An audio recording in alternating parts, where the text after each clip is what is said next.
بسم اللہ الرحمن الرحیم الحمد لله الذي خلق السماوات والأرض وجعل الظلمات والنور ثم الذين كفروا بربهم يعدلون هو الذي خلقكم من طين ثم قضى أجلا وأجل مسمى عنده ثم أنتم تمترون وهو الله في السماوات وفي الأرض يعلم سركم وجهركم ويعلم ما تكسبون. رحمان رحیم اللہ کے نام سے. تمام حمد اللہ کے لیے ہے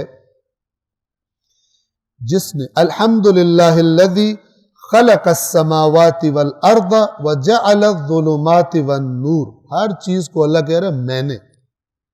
تمام حمد اس کے لیے ہے، اس اللہ کے لیے ہے جس نے آسمانوں کو بھی خلق کیا ہے اور زمین کو بھی خلق. اس قرآن میں بیسیوں مقامات پر اس صراحت کے بعد کہتے ہیں نہیں اللہ نے نہیں خلق کیا، اللہ نے ان کو خلق کیا، انہوں نے باقی خلق کیا. تمہارا دماغ خراب ہو گیا.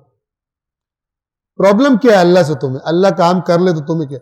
اللہ کہتا ہے، اب توجہ کیجئے قرآن میں، اَوَلَمْ يَرَوْا أَنَّ اللَّهَ الَّذِي خَلَقَ السَّمَاوَاتِ وَالْأَرْضِ وَلَمْ يَعْيَ بِخَلْقِهِنْ، کیا انہوں نے غور نہیں کیا، انہوں نے دیکھا نہیں ہے کہ اللہ نے ساتوں آسمان اور زمین بنائی اور تھکا نہیں؟ یہ کون کہہ رہا ہے؟ جس نے کیا وہ تھکتا ہے یا وہ بیٹھا ہو اور کوئی دوسرا کر رہا ہو، اس کا نائب کر رہا ہو؟ جو کر رہا ہے وہ تھکے گا یا جو بیٹھا ہوا وہ تھکے گا؟ اس لیے کہہ رہا ہے کہ میں نے کیا اور میں نہیں تھکا. وَلَقَدْ خَلَقْنَا السَّمَاوَاتِ وَالْأَرْضَ وَمَا بَيْنَهُمَا وَمَا فِي سِتَّةِ أَيَّامٍ وَمَا مَسَّنَا مِن لُغُوبٍ، بے شک ہم ہی نے خلق کیا. اب یہاں پہ کہتے ہیں ہم سے مراد سب شامل ہیں، نہیں، دوسری آیات قرآن تصریح کرتی ہیں یہ ہم اس کی شان کے لیے. کبھی وہ اپنی شان بادشاہوں کی طرح بات کرتا ہے تو وہ کہتا ہے ہم، اور کبھی وہ بات اپنی توحید پر فوکس کر کے کرتا ہے تو کہتا ہے میں. ورنہ ان جگہوں میں کوئی بھی اللہ کے ساتھ شامل نہیں ہے جہاں پہ اللہ نے اپنے لیے ہم کا لفظ یوز کیا.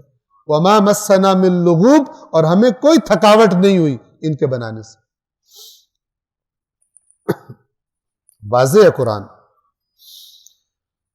تمام حمد اس اللہ کے لیے ہے جس نے آسمانوں اور زمین کو خلق کیا اور وَجَعَلَ الظُّلُمَاتِ وَالنُّورِ، اور اندھیروں اور نور کو قرار دیا. اس لیے کہ اندھیرا نور کا نہ ہونا الگ سے کوئی چیز نہیں ہے، لہذا فرمایا کہ قرار دیا اللہ نے. یہ سسٹم اس نے بنایا.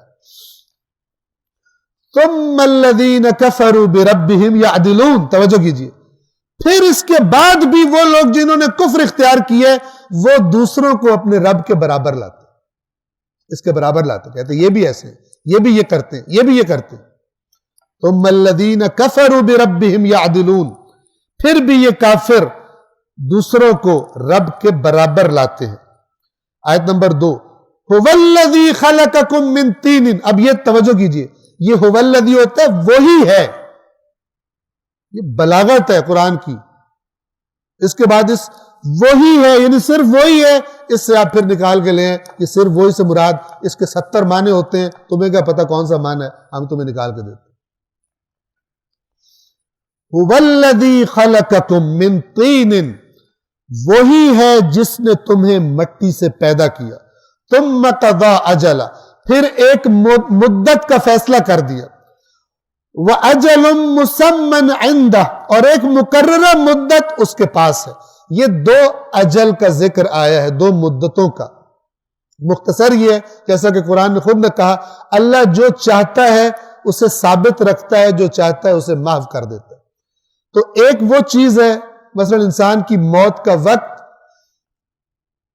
ایک معین وقت ہے، اور ایک موت کا وہ وقت ہے کہ جو آگے پیچھے ہو سکتا ہے، اور ایک وہ وقت ہے کہ اس سے آگے نہیں ہو سکتا.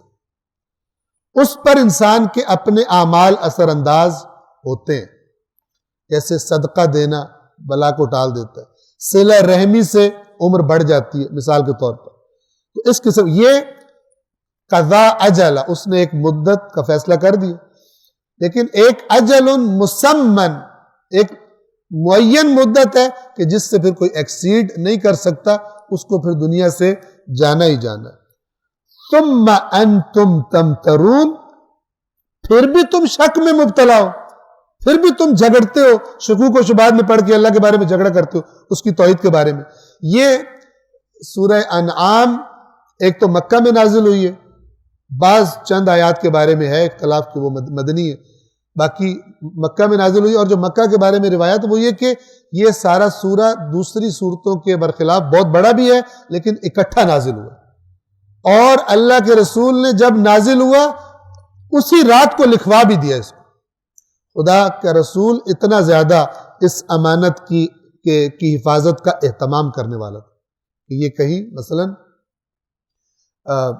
کچھ اوپر نیچے نہ ہو، ساری کو مکتوب بھی اس کو کروا دیا، اور یہ بالکل مکہ کے آخری دور میں نازل ہوئی تھی، جب کچھ لوگ اسلام قبول کرنے والے بھی زیادہ ہو گئے تھے، مدینہ میں اسلام قبول کر رہے تھے لوگ، تو مشرکین مکہ نے بھی اور اپنی سرگرمیاں رسول اللہ کے خلاف اور اپنی سازشیں اور سختیاں تیز کر دی تھی، تہمتیں تیز کر دی تھی۔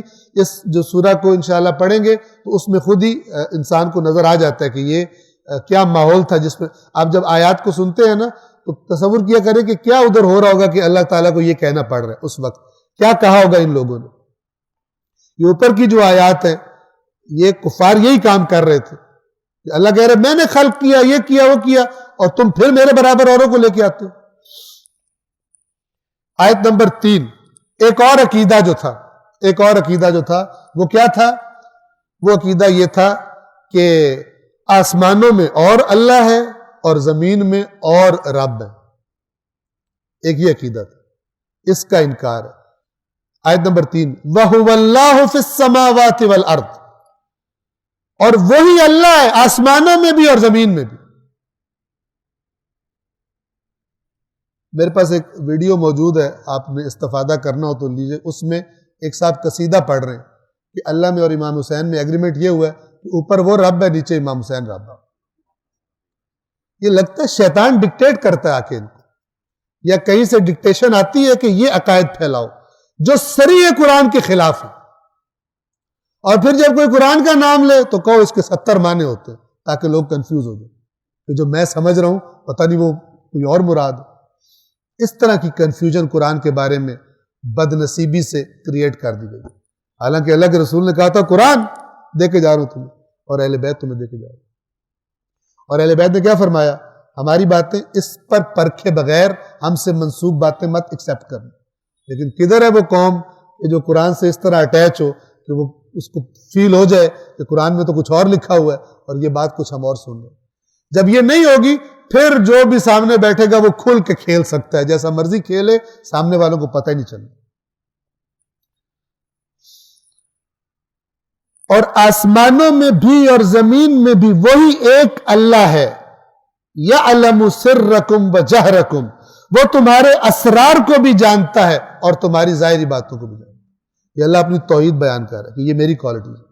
یعلم سرکم، سر یعنی اسرار کی قواعد ہے، راز، چھپی ہوئی بات، اس کو بھی جانتا ہے تمہاری، وجہرکم، اور جو تم اونچی آواز میں کہہ رہے ہو اس کو بھی جانتا ہے، وَيَعْلَمُ مَا تَكْسِبُونَ، اور جو تم کمائیاں کر رہے ہو، کسب کر رہے ہو، عمل کر رہے ہو، ان کو بھی جانتا ہے۔ تم اس سے کیا چھپاؤ گے؟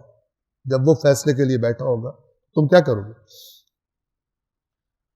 اللہ العلی العظیم۔